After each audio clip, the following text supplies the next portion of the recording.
बदतमीज बहू। सभ्यता से भरपूर शास्त्री परिवार की इकलौती बेटी मोहिनी को बचपन में ही पढ़ाई के लिए विदेश भेज देते हैं, जहां से वो सालों बाद ग्रेजुएशन पूरी करके इंडिया वापस आती है, जो अब संस्कार, सभ्यता, संस्कृति जैसी चीजों से कोसों दूर होती है। एक सुबह मोहिनी शॉर्ट ड्रेस पहने, कानों में हेडफोन लगाए जोर जोर से इंग्लिश गाने गाती हुई घर में घूम रही होती है। सुबह सुबह भगवान का नाम लेते हैं, राक्षसों की तरह चिल्लाते नहीं। पॉप्स, आपको अच्छे गाने की बिल्कुल समझ नहीं है, सो ठीक है, चिल पिल। अरे मोहिनी, पापा से ऐसे बात करते हैं क्या? सारी तमीज भूल गई हो। ओह मॉम प्लीज, इतनी बड़ी भी कोई बात नहीं हुई, सो डोंट ओवर रिएक्ट।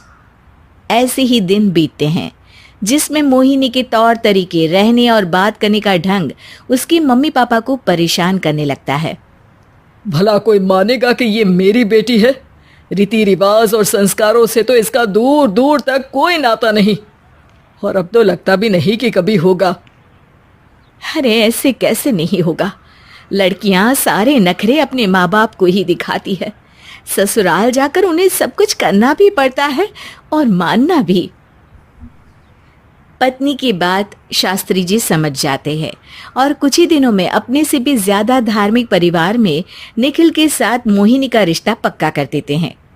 रिश्ता तो पक्का कर दिया, पर यहाँ मोहिनी को कैसे मनाएंगे? शादी ब्याह के मामले में आटे में नमक जितना झूठ तो चलता है जी। इसी तरह एक के बाद एक तिकड़म लगाते हुए दोनों मिलकर मोहिनी को शादी के लिए तैयार कर लेते हैं और मोहिनी निखिल की शादी हो जाती है, जिसके अगले दिन से ही मोहिनी दोबारा अपने पूरे अवतार में शॉर्ट ड्रेस पहनकर घर में घूमने लगती है। बहू को ऐसे देख सास की आंखें फटी की फटी रह जाती हैं। अरे ये क्या बेशर्मी है, हमारे घर की लड़कियां जींस तक नहीं पहनती और तुम बहू होकर इतने छोटे कपड़े पहनकर पूरे घर में घूम रही हो। सीरियसली मॉम, प्लीज आप अपनी इस 80 के दशक वाली सोच में मुझे इंक्लूड मत करो। हाय तौबा, एक तो बेशर्मी दिखाती है, ऊपर से सास के साथ जुबान भी लड़ाती है। अरे जल्दी कपड़े बदल कर आ, घर की पहली आरती तुम्हें ही करनी है। इतनी देर में निखिल भी वहां आ जाता है। माँ, पापा आने वाले हैं, पूजा का सारा सामान तैयार है ना? ये पूजा हमेशा मेरे बॉयफ्रेंड्स के पीछे पड़ी रहती थी और अब हस्बैंड के पीछे भी आ गई। मोहिनी की बातें सुन सास तो अपना सिर पकड़ लेती है, लेकिन निखिल किसी न किसी तरह उसे पूजा के लिए कन्विंस करके कपड़े चेंज करने के लिए भेज देता है, जिस पर पूजा खत्म होने के बाद वो एक बार फिर अपनी शॉर्ट ड्रेस में आ जाती है। बहू, ये क्या तरीका है? संस्कार नाम की कोई चीज है या नहीं? नहीं ससुर जी, संस्कार मेरा दूसरा बॉयफ्रेंड था, अब तो मेरा उससे कोई कांटेक्ट नहीं है। मोहिनी का जवाब सुन के ससुर तो भगवान नाम जपते वहां से चले जाते हैं, लेकिन सास बहू के बीच कहा सुनी फिर शुरू हो जाती है, जिसे इग्नोर करते हुए मोहिनी घर से बाहर चली जाती है और देर रात घर वापस आती है। मोहिनी, मैं जानता हूँ कि तुम विदेश में रही हो और तुम्हें वहीं की आदत है, पर यहाँ चीजें कुछ अलग है। अगर तुम उस हिसाब से कुछ एडजस्ट कर लो तो सबके लिए सही हो जाएगा। I am not in a lecture mood. Good night.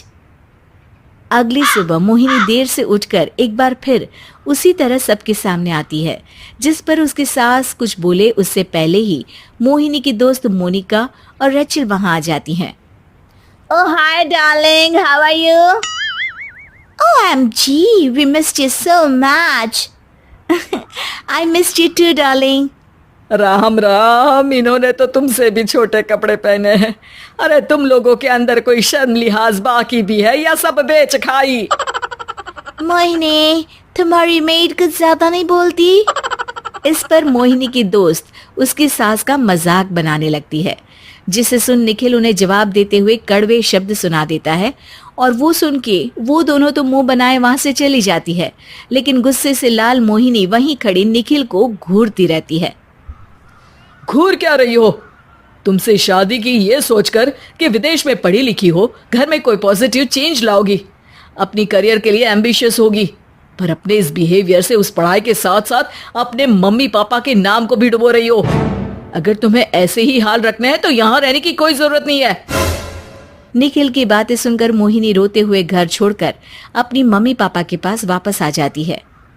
ससुराल में सब कुछ ठीक तो है? वो अपने आप को समझते क्या है? मोहिनी पर चिल्ला रहे हैं। मैं क्यों उसके इशारों पर चलूं? मैं अपनी लाइफ अपने तरीके से जीना चाहती हूँ और वो ना आप लोगों को मंजूर था और ना ही उन्हें है। तुम यहाँ नहीं रह सकती। अपने पापा की बात सुन के मोहिनी हैरान रह जाती है। हाँ, तुमने बिल्कुल सही सुना। अगर तुम्हें अपने इस घमंड, बेशर्मी और बदतमीजी में ही जीना है तो तुम यहाँ भी नहीं रह सकती। बेटी, मैं मानता हूँ हमारे यहाँ रीति रिवाज बहुत मायने रखते हैं और हमने उन्हीं के ओवरडोज से बचाने के लिए तुम्हें विदेश भेजा था। एक लड़की जो शादी करके घर और बच्चे संभालती है, उससे तुम अपने आप को ज्यादा समझ सको इसके लिए भेजा था। तुम उससे ज्यादा समझो और बनो, पर तुम तो किसी दूसरी ही ट्रेन में चढ़ गई बेटा। उसके मम्मी पापा बहुत देर तक मोहिनी को सारी बातें समझाते हैं, जिन्हें सुनकर मोहिनी को अपनी गलती का एहसास होता है। वो जॉब ज्वाइन कर लेती है और ससुराल वापस आकर उन्हें मॉडर्न बनाती है और खुद भी कुछ रिवाज सीखते हुए खुशी से रहने लगती है।